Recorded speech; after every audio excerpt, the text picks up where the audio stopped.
My self doctor Usha Jaglan. तो आज हम ह्यूमन फिजियोलॉजी का जो पहला चैप्टर है डाइजेशन एंड ऑब्जॉर्प्शन वो पढ़ेंगे। ठीक है, हम एनसीईआरटी की लाइन टू लाइन पढ़ेंगे ताकि आप लोगों को जो नीट यूजी के लिए प्रिपेयर कर रहे हैं एक सेंस ऑफ कंप्लीशन आ सके। ठीक है, तो यहाँ पे पहली लाइन है food. Food is the basic requirement of all living organism. तो खाना केवल ह्यूमन बींग्स के लिए ज़रूरी नहीं है, जितने भी लिविंग ऑर्गेनिजम्स हैं, फंगस है, हर टाइप के लिविंग ऑर्गेनिज्म के लिए खाना ज़रूरी है। इवन फंगस, बैक्टीरिया, सभी के लिए, मैमल्स, बर्ड, सबके लिए फूड इंपॉर्टेंट है, बेसिक रिक्वायरमेंट है। ठीक है, द मेजर आगे लिखा हुआ है the major component of our food are carbohydrate, protein and fat. ये भी कई बार क्वेश्चन आ जाता है, हमारे जो खाने का मेजर कंपोनेंट क्या है? Major component is carbohydrate, protein and fat. ठीक है, ये मेजर कंपोनेंट है। और माइनर कंपोनेंट्स क्या है? Vitamin and minerals. तो विटामिन एंड मिनरल्स हमारे माइनर कंपोनेंट है, क्वेश्चन आता है। ठीक है, तो macro molecules, carbohydrate, protein and fat हमें ज्यादा अमाउंट में चाहिए रहते हैं, विटामिन और मिनरल्स हमें कम अमाउंट में चाहिए रहते हैं। ठीक है, ये स्मॉलर क्वांटिटीज में चाहिए रहते हैं।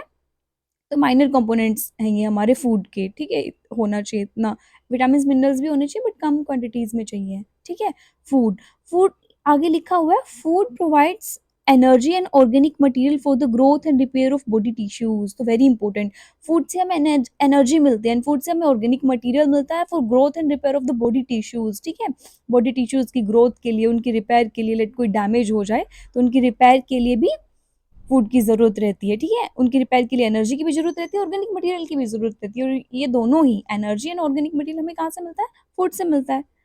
The water we take plays important role in many metabolic processes. हमें बहुत सी मेटाबॉलिक प्रोसेस आई थिंक याद भी होंगी जिनके लिए, उन केमिकल रिएक्शंस के लिए पानी की ज़रूरत रहती है, तो पानी तो बहुत इंपॉर्टेंट है। और most of our body weight, human beings का मोस्ट ऑफ बॉडी वेट जो है, बॉडी वेट की अच्छी खासी परसेंटेज वाटर से बनी रहती है, तो पानी तो बहुत इंपॉर्टेंट है, हमारा शरीर पानी से ही बना हुआ होता है मेनली। ठीक है, और ऑब्वियसली पानी की कमी हो जाएगी तो डिहाइड्रेशन हो जाएगा। ठीक है, डिहाइड्रेशन, डी मैंने लेस, माइनस, डी का मतलब होता है माइनस, हाइड्रेशन मतलब पानी की कमी होगी एक तरीके से बॉडी में। ठीक है, bio macro molecules in food cannot be utilized by our body in the original form. तो ये बायो मैक्रो मोलिक्यूल जो हम खा रहे हैं खाने में, कार्बोहाइड्रेट, प्रोटीन, फैट, ये यूं के यूं अब्जॉर्ब नहीं हो सकते क्योंकि बहुत ही कॉम्प्लेक्स स्ट्रक्चर में होते हैं। ठीक है, इनको अब्जॉर्ब होने के लिए हमारा डाइजेस्टिव सिस्टम इनको सिंपल छोटी फॉर्म में तोड़ता है ताकि अब्जॉर्ब हो सके इजिली। ठीक है, they have to be broken down and ठीक है, they have to be broken down and converted into simple substance, smaller substance in digestive system. ठीक है, the process of conversion of complex food substances to simple absorbable substance is known as digestion. तो इसी process को, जो complex substance हम खा रहे हैं उसका एक छोटे सिंपल फॉर्म में टूटना, वो फॉर्म जो एब्जॉर्बेबल हो, जो अब्जॉर्ब हो सके डाइजेस्टिव सिस्टम से, इसी प्रोसेस को डाइजेशन बोलते हैं। ठीक है, तो डाइजेशन क्या है याद रखना, conversion, process of conversion of this complex food, जो हमारे फूड में कॉम्प्लेक्स जो पार्ट ऑफ फूड होते हैं इसका सिंपल स्मॉलर फॉर्म में कन्वर्ट होना। ठीक है, जो एब्जॉर्बेबल होना चाहिए उस फॉर्म में कन्वर्ट होना, इसी को डाइजेशन बोलते हैं। ठीक है, और ये इंपॉर्टेंट है, it is carried out by our digestive system. Digest obviously digestion digestive system करता है, ये दो मेथड से होती है, mechanical method and biochemical method. ठीक है, मैकेनिकल मेथड जैसे मास्टिकेशन है। ठीक है, चबाते हैं खाने को, मास्टिकेशन मतलब चबाना। तो ये मैकेनिकल मेथड है, एक तरीके से हम खाना खाते हैं तो मास्टिकेशन में हेल्प करते हैं, हमारे दांत हेल्प करते हैं मास्टिकेशन में, टंग हेल्प करती है मास्टिकेशन में। ठीक है, तो मैकेनिकल मेथड है। ठीक है, बायोकेमिकल मेथड कैसे? जैसे ये जो फूड पार्टिकल्स है, कॉम्प्लेक्स पार्टिकल जो हमने खाए, कार्बोहाइड्रेट, प्रोटीन, फैट, इनको छोटे छोटे सब्सटेंस में तोड़ने के लिए बहुत से एंजाइम्स की जरूरत रहती है, बहुत सी रिएक्शंस होती हैं, तो ये बायोकेमिकल तरीका हो गया। तो फूड के ना डाइजेशन के लिए मैकेनिकल और बायोकेमिकल मेथड, दोनों ही मेथड इंपॉर्टेंट है, दोनों ही तरीके से फूड इन कॉम्प्लेक्स स्ट्रक्चर्स से, कार्बोहाइड्रेट, प्रोटीन, फैट से, इनका सबसे छोटी एब्जॉर्ब होने वाली फॉर्म में कन्वर्ट हो जाता है, जैसे कार्बोहाइड्रेट से ग्लूकोज में कन्वर्ट हो जाता है, प्रोटीन से टूट टूट के अमीनो एसिड्स बन जाते हैं। ठीक है, और फैट से क्या बन जाता है? फैटी एसिड्स एंड ग्लिसरॉल्स बन जाते हैं। ठीक है, इतना हो गया। अब डाइजेस्टिव सिस्टम के बारे में पढ़ते हैं, इसके स्ट्रक्चर पढ़ते हैं हम। तो ह्यूमन डाइजेस्टिव सिस्टम जो है हमारा, वो एलिमेंट्री कैनाल और एसोसिएटेड ग्लैंड से बना होता है। एलिमेंट्री कैनाल जो हमारी गट है उसको एलिमेंट्री कैनाल बोलते हैं। ठीक है, पढ़ेंगे इसके आगे क्या इसके बेसिक स्ट्रक्चर है। और एसोसिएटेड ग्लैंड्स, और जो भी कैनाल के साथ जितनी भी एसोसिएटेड ग्लैंड्स है वो सब भी डाइजेस्टिव सिस्टम में इन्वॉल्व है, उनके बारे में भी हम आगे पढ़ेंगे। तो what is alimentary canal? Alimentary canal begins with an opening, anterior opening known as mouth and posterior opening known as anus. हमें पता है जो ये एलिमेंट्री कैनाल ये मुंह से स्टार्ट होती है, माउथ से स्टार्ट होती है और एंड कहाँ पे होती है, एनस पे। माउथ हमारा एंटीरियरली इसकी ओपनिंग है जहाँ से ये एलिमेंट्री कैनाल और गट बोल सकते हैं स्टार्ट होती है, और एंड कहाँ पे होती है, एनस पे पोस्टीरियरली। ठीक है, इंपॉर्टेंट है। द माउथ, माउथ के बाद कौन सा स्ट्रक्चर आता है एलिमेंट्री कैनाल में या गट में, बकल कैविटी आती है, हमें पता है माउथ कैविटी बोल सकते हैं बकल कैविटी को, और ओरल कैविटी भी बोल सकते हैं। ठीक है, अब ओरल कैविटी में कौन कौन से स्ट्रक्चर प्रेजेंट होते हैं हमें पता होना चाहिए। तो ओरल कैविटी में दो इंपॉर्टेंट स्ट्रक्चर प्रेजेंट होते हैं, एक तो टीथ, ठीक है, और एक हमारी टंग। इंपॉर्टेंट है, एक टीथ है एक हमारी टंग। टीथ के बारे में बहुत इंपॉर्टेंट है, क्वेश्चन आते हैं अच्छे खासे यूजी में। ठीक है, पढ़ते हैं हम। तो each tooth is embedded in a socket of jaw bone known as थीकोडोन। तो थीकोडोन बहुत ही इंपॉर्टेंट वर्ड है। ठीक है, व्हाट इज थीकोडोन, जो टूथ की एक अरेंजमेंट को थीकोडोन बोले। किस अरेंजमेंट को, टूथ जो है ना जो बोन के सॉकेट में अरेंज है, सॉकेट में एम्बेडेड है। तो जो अपर जो है लोअर जो है ये बोन से बना हुआ है। ठीक है, अपर वाला मैक्सिला से, लोअर वाला मैंडिबल से। तो ये जो बोन जो है इनमें सॉकेट्स होते हैं, तो इन सॉकेट में, ठीक है, सॉकेट में हर टूथ एम्बेडेड है, लिख रखा है each tooth is embedded in socket of जो बोन। ठीक है, तो इस प्रोसेस को बोलते हैं थीकोडोन। ठीक है, majority of the mammals including human being two sets of teeth आते हैं उनकी लाइफ के दौरान। ठीक है, एक सेट ऑफ टीथ होता है हमारा मिल्क टीथ, टेम्परेरी टीथ, और एक डेसिडुअस टीथ, दूसरा सेट ऑफ टीथ होता है हमारा permanent teeth and the adult teeth. इस टाइप ऑफ डेंटिशन को डायाफायोडोंट बोलते हैं। ठीक है, व्हाट इज डायाफायोडोंट, मतलब देखो जो ह्यूमन बींग्स में ना टू टाइप ऑफ टीथ आते हैं स्टार्टिंग में, जब बच्चा पैदा होता है तो मिल्क टीथ आते हैं सबसे पहले। मतलब ऐसे नहीं है पैदा होते ही आ जाएंगे, लगभग 6 मंथ के बाद आना स्टार्ट होते हैं, हमें पता है। मिल्क टीथ, दूध के दांत जिन्हें बोलते हैं बच्चों में, सुना भी होगा आप लोगों ने। मिल्क टीथ, टेम्परेरी टीथ बोलते हैं इनको। टेम्परेरी क्यों, क्योंकि एक टाइम के बाद ये शेड ऑफ हो जाते हैं, गिर जाते हैं, रिप्लेस हो जाते हैं बाय परमानेंट टीथ। तो मिल्क टीथ बोल सकते हैं, टेम्परेरी टीथ बोल सकते हैं, डेसिडुअस टीथ बोल सकते हैं। डेसिडुअस का तो मतलब ही होता है शेड ऑफ। ठीक है, डेसिडुअस का मतलब ही होता है शेड ऑफ, शेड ऑफ। ठीक है, ये गिर जाते हैं। ओके, तो इसी डेंटिशन टाइप को डायाफायोडोंट बोलते हैं। दो टाइप ऑफ टीथ आते हैं, पहले टेम्परेरी टीथ आते हैं, मिल्क टीथ आते हैं, डेसिडुअस टीथ आते हैं। उसके बाद जैसे जैसे बच्चा बड़ा होता है टेम्परेरी टीथ, मिल्क टीथ जो है वो गिर जाते हैं और परमानेंट टीथ आ जाते हैं, अडल्ट टीथ आ जाते हैं। ठीक है, पहले मिल्क टीथ थे फिर परमानेंट टीथ आ गए, तो ये दो सेट ऑफ टीथ आ गए। ठीक है, इसको बोलते हैं डायाफायोडोंट, वेरी इंपॉर्टेंट। ठीक है, बहुत इंपॉर्टेंट है ये वर्ड। एन एडल्ट, जो हमारा एडल्ट ह्यूमन है हमें पता है 32 दांत होते हैं ना, 32 परमानेंट टीथ होते हैं, which are 4 different type of tooth होते हैं। ऐसा नहीं है ह्यूमन बींग में कि एक ही तरीके के टीथ हैं, 4 टाइप ऑफ टीथ होते हैं, 4 डिफरेंट टाइप ऑफ। ठीक है, नाम क्या क्या होता है याद रखना, incisor, canine, premolar and the molars. ठीक है, और इसको बोलते हैं हेट्रोडोंट डेंटिशन। हेट्रो मतलब डिफरेंट, डोंट मतलब दांत। ठीक है, तो डिफरेंट टाइप ऑफ टीथ होते हैं, ऐसा नहीं है एक ही टाइप के टीथ है, 4 टाइप के टीथ होते हैं। Incisor, I for incisor, C for canine, P M for premolar and molar. ठीक है, ये 4 टाइप ऑफ टीथ होते हैं। तो अब इसका फॉर्मूला देखते हैं, उसके बाद मैं आपको बताऊंगी भी कौन से दांतों को इंसीजर बोलते हैं, फिर कैनाइन, फिर मोलर और फिर मोलर। ठीक है, arrangement of teeth in each half of the upper and lower order, in each half of the upper and lower जो कैसा होता है, 2 1 2 1 2 3, 2 1 2 3, ये बहुत इंपॉर्टेंट है। ठीक है, बहुत इंपॉर्टेंट है। तो पहले हम अडल्ट का करने से पहले ना हम टेम्परेरी टीथ के बारे में पढ़ेंगे। ठीक है, तो temporary teeth, milk teeth, deciduous teeth जो बच्चों में होते हैं ना, उनका फॉर्मूला होता है 2102 तो इसमें ये जो फॉर्मूला है कैसे रिप्रेजेंट किया गया है, ये जो ऊपर वाला है, ऊपर वाला जो है ये 5 दांत है, 2 1 0 2 5 हो गए ना टोटल, इसका सम 5 हो गया। तो ऊपर वाले रिप्रेजेंट कर रहे अपर जो को, यूजे स्मॉल फॉर्म में लिख रही हूँ, नीचे वाले लोअर जो को, एल जे। ठीक है, L for lower, J for जो। ठीक है, अपर जो में एंड लोअर जो में ये एक हाफ को रिप्रेजेंट करे। लेट हम राइट साइड की बात कर रहे हैं। ठीक है, तो एक हाफ को, each half of the upper जो है लोअर जो। ठीक है, तो राइट हाफ में अपर जो में कितने हैं 5 और लोअर जो में कितने हैं 5, तो टोटल हुए 10 और लेफ्ट हाफ के भी मिला के टोटल कितने हो गए 20। ये फॉर्मूला किसका था हम पढ़ रहे थे 2102 2102, ये था हमारे टेम्पोरेरी टीथ का फॉर्मूला था ये, ठीक है क्वेश्चन है। टेम्परेरी टीथ का ये था, हो गया। अभी परमानेंट टीथ का क्या है, ठीक है। अब परमानेंट टीथ का हम पढ़ते हैं फॉर्मूला। परमानेंट टीथ का तो ये लिख ही रखा है 2123 2123, बहुत इंपॉर्टेंट है, क्वेश्चन आ सकता है। तो 2 क्या है इंसीजर, फिर 1 क्या है कैनाइन, और फिर 2 क्या है प्रीमोलर, फिर 3 क्या है एंड वाले मोलर। तो ये याद रखना वेरी इंपॉर्टेंट, पहले इंसीजर फिर कैनाइन फिर प्रीमोलर देन मोलर 2123। बट ये एडल्ट परमानेंट टूथ है, ठीक है। अब एडल्ट में परमानेंट टूथ का फॉर्मूला पूछ रखा है तो 2123 2123। बट अगर परमानेंट टूथ का फॉर्मूला अडल्ट की बजाय एडोलेसेंट एज ग्रुप में पूछ रखा है देन इट इज 2122 एंड 2122, ठीक है। क्योंकि ये जो लास्ट वाला मोलर है ना, मोलर, ये हमें पता है इसको विजडम टीथ बोलते हैं। ये लगभग 25 साल की उम्र तक आ जाता है, मतलब 25 साल की उम्र तक आता है लोगों में, ठीक है। तो एडोलेसेंट लाइफ में ये यूजुअली नहीं प्रेजेंट होता।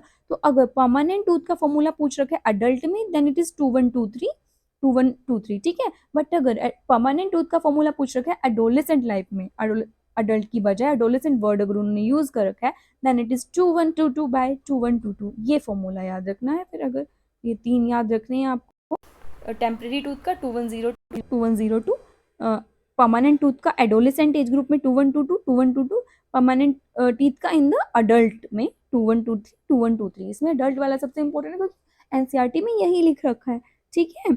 उसके बाद पढ़ते हैं हम। अच्छा, तो जो दांत है ना, जो हमारे जो दांत हैं उनमें ना हार्ड चूइंग सरफेस जो होती है टीथ की वो इनेमल की बनी होती है, ठीक है। हार्ड चूइंग सरफेस किस चीज की बनी होती है, इनेमल की, ठीक है। और इनेमल मास्टिकेशन ऑफ फूड में हेल्प करता है, दांतों को चबाने में हेल्प करता है, ठीक है। और टंग होती है, तो हमने 2 चीजें पढ़ी थी कि हमारी बकल कैविटी में क्या क्या होता है। बकल कैविटी में पहला टूथ होता है, टूथ के बारे में हमने चीजें पढ़ ली। टूथ के बारे में 3 चीज हमने 3 वर्ड जो एनसीईआरटी में लिखे हुए हैं जो इम्पोर्टेंट है, दैट इज पहला वर्ड क्या लिखा हुआ था, क्या था, और एक तो डायाफायोडोन था कि 2 सेट ऑफ टीथ होते हैं, ठीक है। Temporary teeth then permanent teeth, temporary teeth replace by the permanent teeth. उसके बाद हेट्रोडोन पढ़ा, ठीक है। Different type of teeth, hetero का मतलब ही होता है different, different type of teeth होते हैं, 4 टाइप के टीथ होते हैं, incisor canine premolar and molar, ठीक है। उसके बाद हमने सबसे पहला वर्ड क्या पढ़ा था, ठीक है, इसका था थीकोडोंट, ठीक है, थीकोडोंट। तो थीकोडोंट जो है हमारा, थीकोडोंट का मतलब क्या होता है, मतलब जो दांत होते हैं ना जो बोन्स के सॉकेट में लगे होते हैं इसको बोलते हैं थीकोडोंट, ठीक है। इतना हो गया हमारा दांत के बारे में। उसके बाद हम पढ़ेंगे about the second structure present in the oral cavity और बकल कैविटी नोन एज, क्या बोलते हैं, टंग बोलते हैं।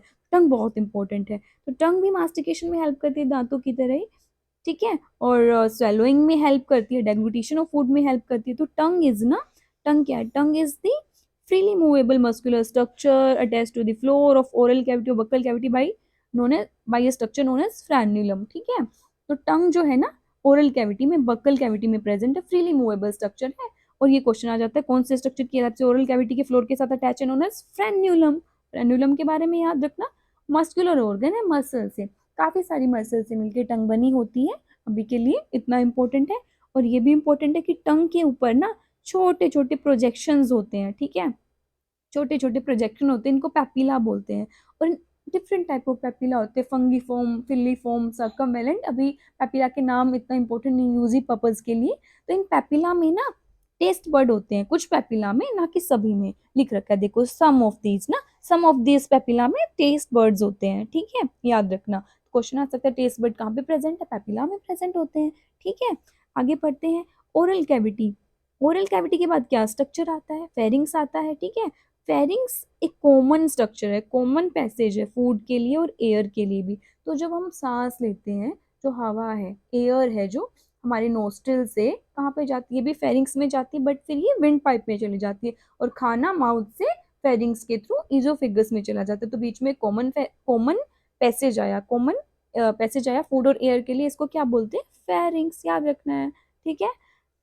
The oesophagus and the trachea, oesophagus and the trachea opens into the pharynx, दोनों ही फेरिंग्स में ओपन होते हैं, ठीक है, एयर विंड पाइप में चली जाती है यहाँ से, और हमारा खाना इजोफेगस में चला जाता है। तो वेरी इंपॉर्टेंट, एक कार्टिलेजिनस फ्लैप होता है। कौन से कार्टिलेज का बना होता है? इलास्टिक कार्टिलेज का बना होता है, वेरी इंपॉर्टेंट। ठीक है, तो इलास्टिक कार्टिलेज का एक फ्लैप होता है, एक ढक्कन सा होता है, जिसको एपीग्लोटिस बोलते हैं हम। एपीग्लोटिस क्या करता है? ये फूड की एंट्री को रोक देता है। कहाँ पे? ग्लोटिस में। ग्लोटिस क्या है? Opening of wind pipe. ठीक है, ड्यूरिंग स्वेलोइंग, तो जब डेग्लूटेशन होता है, स्वेलिंग होता है, जो बोलस बन जाता है ना, वो जो बोलस बन जाता है उसको जब हम निगलते हैं, जब हम स्वेलो करते हैं, तो क्यों वो विंड पाइप में नहीं जाता? वो ईजोफेगस में ही क्यों जाता है? क्योंकि जो हमारी विंड पाइप होती है उसकी ओपनिंग होती है, that is known as glottis. Glottis को एक एपीग्लोटिस ढक्कन टाइप का स्ट्रक्चर होता है, वो एपीग्लोटिस ग्लोटिस को क्लोज कर लेता है। एपी मतलब ऊपर, ग्लोटिस मतलब ओपनिंग ऑफ विंड पाइप। तो ये ग्लोटिस के ऊपर रहता है एक स्ट्रक्चर, एपीग्लोटिस। ठीक है, ये कवर कर लेता है ग्लोटिस को, ताकि जो खाना हमने खाया है वो हमारे विंड पाइप में ना चला जाए। तो ये कार्टिलेजिनस स्ट्रक्चर होता है, क्वेश्चन आ जाता है कार्टिलेजिनस। ठीक है, तो हम ना एक बार और एक बार उसका स्ट्रक्चर पढ़ लेते हैं। एक आगे डायग्राम था, डायग्राम भी मैं आप लोगों को बता देती हूँ। ठीक है, तो ये डायग्राम है। डायग्राम में हमने देखा, हमने पढ़ा था एलिमेंट्री कैनाल। एलिमेंट्री कैनाल से स्टार्ट किया था, तो एलिमेंट्री कैनाल की जो एंटीरियर ओपनिंग है, जहाँ से एलिमेंट्री कैनाल गट स्टार्ट होती है, वो माउथ होता है, ये माउथ है। ठीक है, तो हर एक पिक्चर, हर एक वर्ड एनसीईआरटी का इम्पोर्टेंट है। तो माउथ से स्टार्ट हो रहा है। ठीक है, माउथ के बाद ये देखो ओरल कैविटी है हमारी, बकल कैविटी, इसमें दो स्ट्रक्चर हमने पढ़े, टूथ और टंग, दोनों के बारे में हम पढ़ चुके हैं। उसके बाद एक कॉमन पैसेज आया, देखो फेरिंग्स है ये हमारा, ये फेरिंग्स है। ठीक है, फेरिंग्स के बाद एयर कहाँ पे चली जाती है? यहाँ पे ट्रैकिया में। ठीक है, विंड पाइप में। और ये जो पीछे वाला है जो पोस्टीरियरली लाई कर रहा है, ये इजोफेगस है, यहाँ पे हमारा खाना चला जाता है। तो देखो फेरिंग्स जो है कॉमन पैसेज है। ठीक है, ये फेरिंग्स जो है हमारा कॉमन पैसेज है हवा के लिए, जो कि कहाँ जा रही है? इधर चली जाती है, और खाना जो इधर चला जाता है इजोफेगस के थ्रू। ठीक है, ये हो गया। उसके बाद हम पढ़ेंगे आगे क्या है इजोफेगस से। ठीक है, सो हमने इजोफेगस, तो oesophagus is a thin long tube which extends posteriorly passing through the neck, thorax and diaphragm led to J-shaped bag structure known as stomach. Okay, तो इजोफेगस एक पतली सी लंबी सी ट्यूब है जो पोस्टीरियरली जाती है। ठीक है, ट्रैकिया के पोस्टीरियरली लाई कर रही है, पीछे की तरफ ट्रैकिया से, विंड पाइप से पीछे की तरफ है, इसलिए बोले पोस्टीरियरली। ठीक है, और कहाँ से पास करती है? ओब्वियसली नेक के थ्रू जाएगी, थोरेक्स रीजन के थ्रू जा रहा है, फिर हमारा जो डायफ्राम आता है उसको क्रॉस करेगी, वहां पे ओपनिंग रहती है इजोफेगस के लिए। तो उस ओपनिंग के थ्रू हमारा जो इजोफेगस है वो पास करेगा, और फिर कहाँ पे जाएगा? कहाँ पे ओपनिंग होगी इजोफेगस की? स्टमक में ओपनिंग होगी। एक जे शेप का बैग लाइक स्ट्रक्चर होता है जिसको स्टमक बोलते हैं। ये देखिए, ये स्टमक है हमारा, जे शेप का लगभग बैग जैसा स्ट्रक्चर है, इसको स्टमक बोलते हैं। ये इजोफेगस आके इसमें ओपन होती है। ठीक है, तो एक मस्कुलर स्फिंक्टर होता है। A muscular sphincter, gastroesophageal sphincter, regulate the opening of esophagus into the stomach. तो एक ये लोअर इजोफेगियल स्फिंक्टर होता है यहाँ पे, LES। यहाँ पे एक लोअर इजोफेगियल स्फिंक्टर होता है जो रेगुलेट करता है इजोफेगस की ओपनिंग इनटू द स्टमक। ठीक है, मस्कुलर होता है, याद रखना। ठीक है, okay. The stomach located in the upper portion of the abdominal cavity है, हमें पता है स्टमक कहाँ पे है, लेफ्ट साइड पे होता है, और हमारा लीवर राइट साइड पे होता है, याद रखना, कई बार इसमें भी कंफ्यूजन हो जाता है। Stomach located in the upper left portion of the abdominal cavity, and जो लीवर है अपर राइट साइड पे होता है। ठीक है, और स्टमक के तीन पार्ट होते हैं, पढ़ेंगे अभी हम डायग्राम से भी। कार्डियक पार्ट, वो कार्डिया बोल सकते हैं, fundic part and the pyloric portion. ठीक है, ओके, तो पढ़ते हैं। तो ईजोफेगस में, ये देखिए, ईजोफेगस स्टमक के जिस पार्ट में आके ओपन हो रही है उसको बोलते हैं हम कार्डिया। ठीक है, और ऊपर वाला पोर्शन जो डोम शेप का पोर्शन है उसको बोलते हैं फंडस। ठीक है, और ये वाला पार्ट जो होता है इसको बोलते हैं बॉडी, बॉडी। ठीक है, और जो स्टमक का वो पोर्शन जो हमारे ड्यूोडेनम में ओपन होता है उसको बोलते हैं पाइलोरिक रीजन, पाइलोरस रीजन। तो चार पार्ट है स्टमक के, वेरी इंपॉर्टेंट। ठीक है, कार्डियक पार्ट जिसमें इजोफेगस ओपन होता है, फंडिक पार्ट डोम शेप का, फिर बॉडी है, और फिर पाइलोरस पार्ट है। ठीक है, पाइलोरस पार्ट कहाँ जाता है? पाइलोरस पार्ट फिर ओपन होता है हमारी स्मॉल इंटेस्टाइन में। तो स्मॉल इंटेस्टाइन के भी 3 पार्ट हैं, ठीक है। स्मॉल इंटेस्टाइन कौन से पार्ट, स्मॉल इंटेस्टाइन के 3 पार्ट कौन कौन से हैं? पहला पार्ट है ड्यूोडेनम, ड्यूोडेनम, ठीक है। उसके बाद आता है हमारा जेजुनम, स्मॉल फॉर्म में लिख रही हूँ, ठीक है, क्योंकि एनसीईआरटी में लिख तो सब रखा ही है, ड्यूोडेनम, जेजुनम एंड इलियम, ठीक है। ये 3 पार्ट होते हैं हमारी स्मॉल इंटेस्टाइन में, इंटेस्टाइन के, याद इसी ऑर्डर में, पहले ड्यूोडेनम फिर जेजुनम फिर इलियम, पढ़ते हैं हम अब इनके बारे में, ठीक है। Small intestine is distinguishable into the 3 region, C shape duodenum structure होता है, सी शेप का होता है या यू शेप का होता है, ठीक है। A long coil middle structure जिसको जेजुनम बोलते हैं, और सबसे ज्यादा कॉइल स्ट्रक्चर होता है इलियम, ठीक है। हम डायग्राम से फिर से पढ़ेंगे एक बार कि कौन कौन सा पार्ट है स्मॉल इंटेस्टाइन का, ठीक है। आगे होगा डायग्राम स्मॉल इंटेस्टाइन का। The opening of the stomach into duodenum is guarded bye pyloric sphincter, ठीक है। तो स्टमक का जो ओपनिंग है जो ड्यूोडेनम में हो रहा है, that is guarded by a sphincter known as pyloric sphincter. तो यहाँ पे लोअर इजोफेगल स्फिंक्टर था यहाँ पे, और यहाँ पे पाइलोरिक स्फिंक्टर है, ठीक है। पाइलोरिक स्फिंक्टर के through pylorus part of stomach open होगा ड्यूोडेनम में, ठीक है बच्चों। Ileum, ileum open into the large intestine, ठीक है। ड्यूोडेनम, जेजुनम और इलियम, ये 3 पार्ट है स्मॉल इंटेस्टाइन, इंटेस्टाइन के। फिर इलियम से क्या आएगा, लार्ज इंटेस्टाइन आएगा। Large intestine is consist of caecum, colon and the rectum, ठीक है। लार्ज इंटेस्टाइन के पार्ट है caecum, colon and rectum. Colon भी हमें पता है 3 तरीके के होते हैं, असेंडिंग कोलोन, ट्रांसवर्स या हॉरिजेंटल कोलोन, और फिर हमारा डिसेंडिंग कोलोन। और रेक्टम होता है जहाँ पे हमारा अनएब्जॉर्बल जो वेस्ट मटेरियल है वो स्टोर होता है डिफिकेशन के लिए, जिसको फिकस बोलते हैं, स्टोर कहाँ होता है, रेक्टम में, ये हम आगे पढ़ेंगे, ठीक है। सीकम के बारे में पढ़ते हैं, वेरी इंपॉर्टेंट। सीकम जो है एक स्मॉल ब्लाइंड सेक होता है विच होस्ट सम सिम्बायोटिक माइक्रो ऑर्गेनिज्म, ठीक है। तो सीकम में ना कुछ सिम्बायोटिक माइक्रो ऑर्गेनिजम्स रहते हैं, ठीक है। सिम्बायोसिस फॉर्म में, सिम्बायोसिस टेक्निक से ये लोग रहते हैं। एक स्मॉल छोटा सा ब्लाइंड सेक होता है सीकम, ठीक है। माइक्रो ऑर्गेनिज्म जिनका भी हमसे भला है, जो न्यूट्रिशन लेते हैं ह्यूमन बींग से, और ये भी अच्छे वाले बैक्टीरिया जो यहाँ पे रहते हैं, ठीक है। ओके, तो उसके बाद सीकम से एक नैरो छोटी सी फिंगर लाइक ट्यूबुलर प्रोजेक्शन निकलता है जिसको वर्मीफॉर्म अपेंडिक्स बोलते हैं, विच इज अ वेस्टिजियल और which is a vestigial organ, ठीक है, arise from the caecum. Question आ सकता है ह्यूमन जीआईटी सिस्टम में, हमारे जीआईटी सिस्टम में कौन सा ऑर्गन, कौन सा ऑर्गन तो नहीं, एक तरीके से कौन सा स्ट्रक्चर जो है एक वेस्टिजियल ऑर्गन है, ठीक है, that is a vermiform appendix. तो जो अपेंडिक्स है ना वो हमारा एक वेस्टिजियल ऑर्गन है, ठीक है। इसका ओरिजिन कहाँ से होता है, सीकम से, arise from the caecum, okay. The caecum opens into the colon, ठीक है, सीकम कोलोन में ओपन होता है। फिर colon is divided into 3 part, मैं पहले ही बोल चुकी हूँ, ascending part, transverse part and the descending part. The descending part फिर रेक्टम में जाता है जो कि ओपन होता है बाहर एनस के थ्रू, ठीक है। तो ये भी हम इसके स्ट्रक्चर एक्चुअली पढ़ेंगे अभी, कैसे स्मॉल इंटेस्टाइन का रहता है।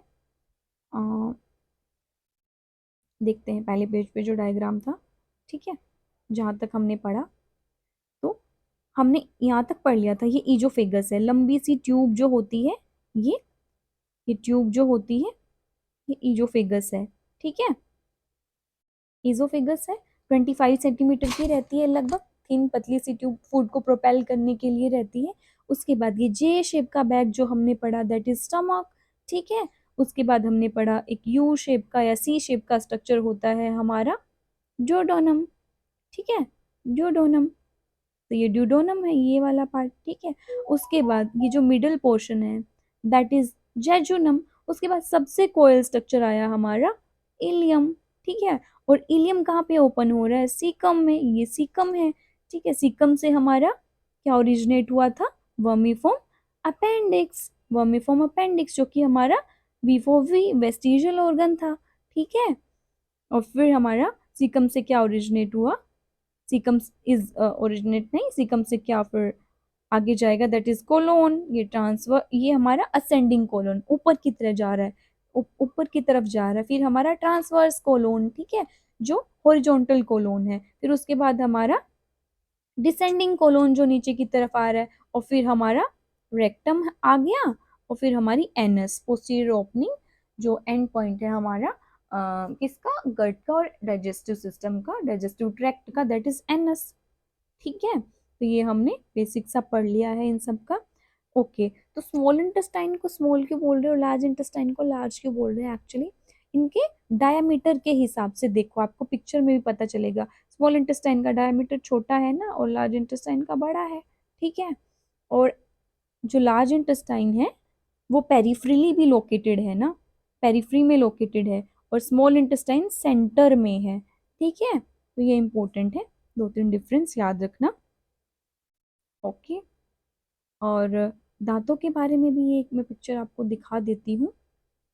ठीक है, तो एक हाफ की अगर बात करें हम, लेट राइट हाफ के बारे में बात कर रहे हैं, क्योंकि वो फॉर्मूला एक हाफ को ही रिप्रेजेंट कर रहा था। राइट हाफ मान के चल लो या लेफ्ट हाफ मान के चल लो, तो ये पहले जो दो दांत है ना, पहले जो दो दांत है ये हमारे इंसीजर हैं, जो खाने के ना कटिंग में काम आते हैं। ठीक है, उसके बाद जो ये वाला है ना, ये हमारा कैनाइन है, सी फॉर कैनाइन। ठीक है, और जो अगले दो हैं वो हमारे प्रीमोलर हैं, जो ये लास्ट वाले तीन हमारे बच गए ये हमारे मोलर हैं। ठीक है, तो ऐसे ये फॉर्मूला रिप्रेजेंट हुआ था। आई एम होपिंग टूथ का भी रिवीजन हो गया होगा इसी वीडियो में फिर से। ठीक है, अभी कंटिन्यू करते हैं आगे का। The wall of the wall of alimentary canal from esophagus to rectum possess 4 layers। ठीक है, तो जो वॉल होती है ना पूरे एलिमेंट्री कैनाल की, उसमें 4 लेयर होती हैं। पहले मैं डायग्राम बता देती हूँ, फिर उसके बाद आपको ये थ्योरी अच्छे से समझ में आ जाएगी। तो जब हमने हिस्टोलॉजी देखा, क्रॉस सेक्शन देखा, तो जो वॉल है एलिमेंट्री कैनाल की गट की, उसमें 4 लेयर होती हैं। ठीक है, स्टार्ट करते हैं हम। सबसे बाहर वाली लेयर को बोलते हैं सिरोसा, ये आउटर मोस्ट जो ब्लैक ब्लैक लेयर दिख रही है ना, ये सबसे बाहर वाली ये हमारी सिरोसा है। ठीक है, सिरोसा किससे बनी होती है बच्चों, सिरोसा जो होती है ना ये मीजोथीलियम है एक तरीके से। What is mesothelium, mesothelium is epithelium of visceral organ, internal organ के एपिथीलियम को ही मीजोथीलियम बोल देते हैं। ठीक है, तो ये सिरोसा मेसोथीलियम है, और कनेक्टिव टिश्यू थोड़ा बहुत कनेक्टिव टिश्यू भी होता है। ठीक है, तो आउटर मोस्ट लेयर सबसे बाहर वाली सिरोसा याद रखना। ठीक है, बाहर से स्टार्ट करें।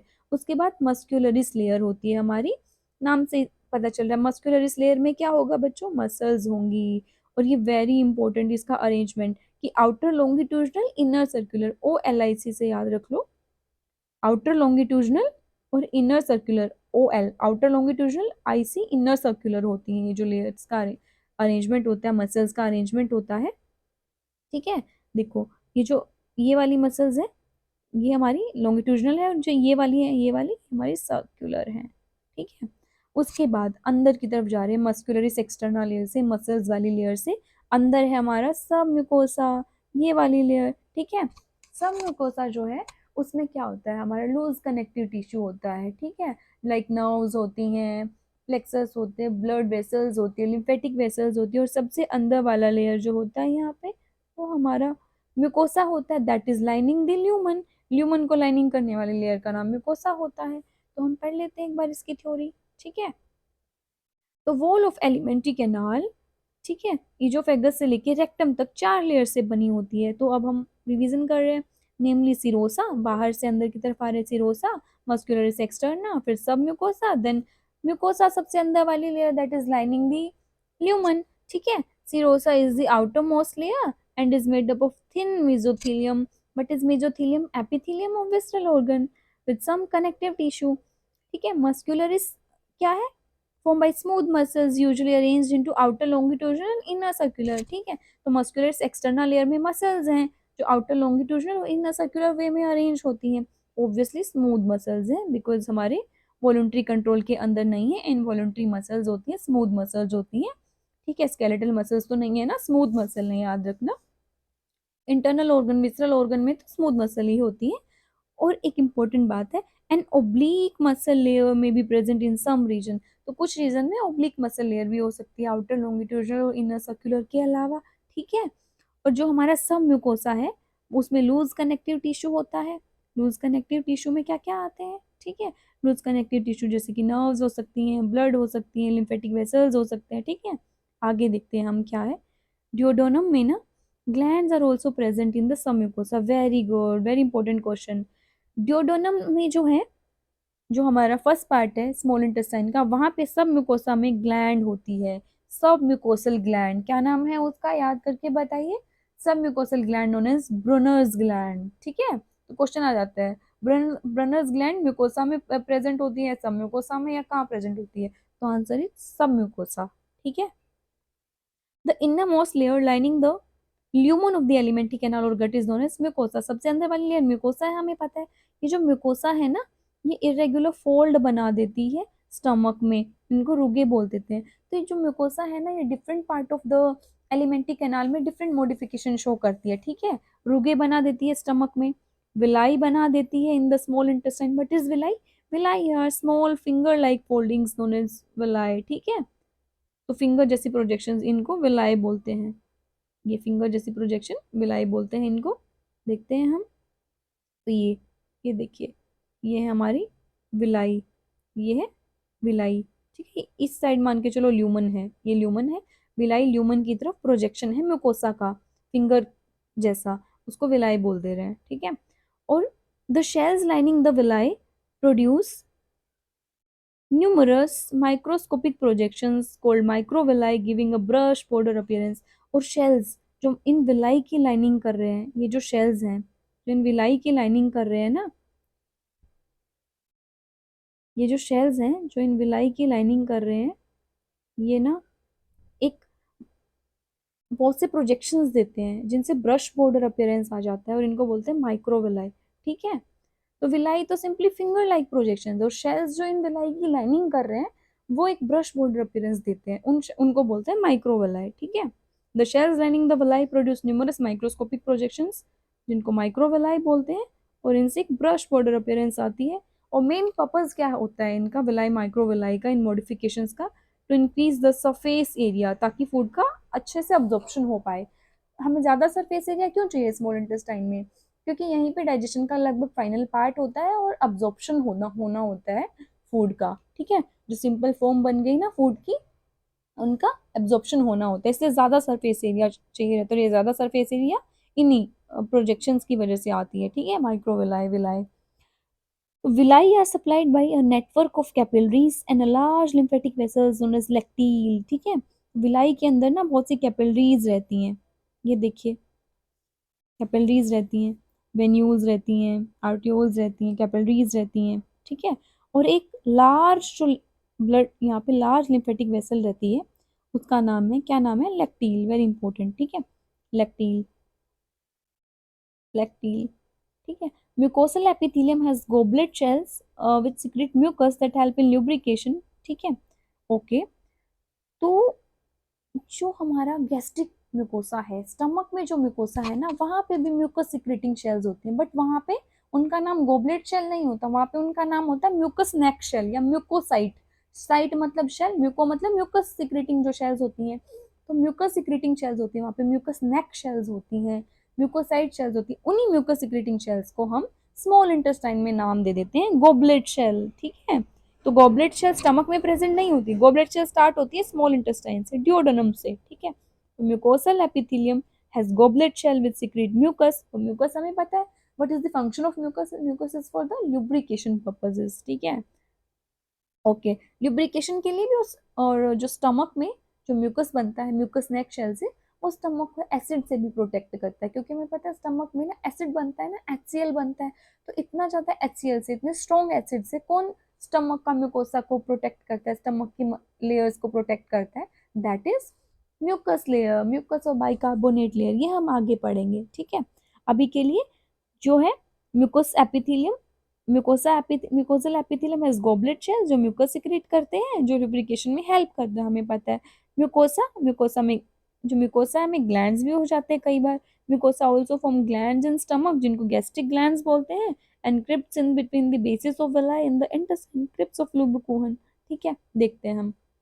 ओके, तो ये हो गई हमारी विलाई। देखो ये होगी विलाई, ल्यूमन की तरफ जो प्रोजेक्शंस हैं उनको बोलते हैं विलाई, ल्यूमन की तरफ फिंगर लाइक प्रोजेक्शन को बोलते हैं विलाई। और जो जो बाकी की बाहर में चार लेयर बच गई ना, सब म्यूकोसा या मस्क्यूल, ठीक है, उनकी तरफ प्रोजेक्शन को बोलते हैं क्रिप्स, क्रिप्स ऑफ लीबरकुहन। तो ये है क्रिप्स ऑफ लीबरकुहन, ठीक है। और ये है विलाई। विलाई और क्रिप्स ऑफ ल्यूबिकोन में डिफरेंस समझ में आया आप लोगों को?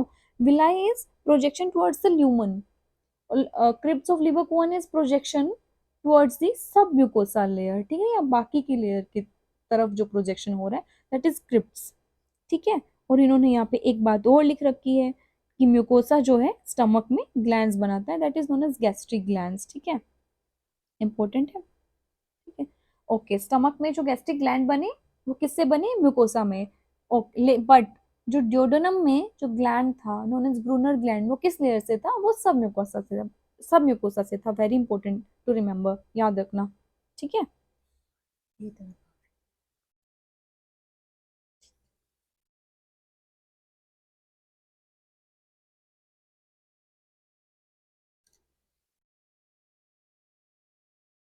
हम बोल देना आज। तो आज के लिए इतना ही। कल हम डाइजेस्टिव ग्लैंड्स के बारे में पढ़ेंगे, सैलिवरी ग्लैंड्स, लीवर, पैनक्रियाज के बारे में अच्छे से डिटेल में पढ़ेंगे, ठीक है। तो घबराना नहीं है, जब तक आपका नीट यूजी नहीं निकल जाता हम यूं ही एनसीईआरटी बायोलॉजी कंटिन्यू करेंगे।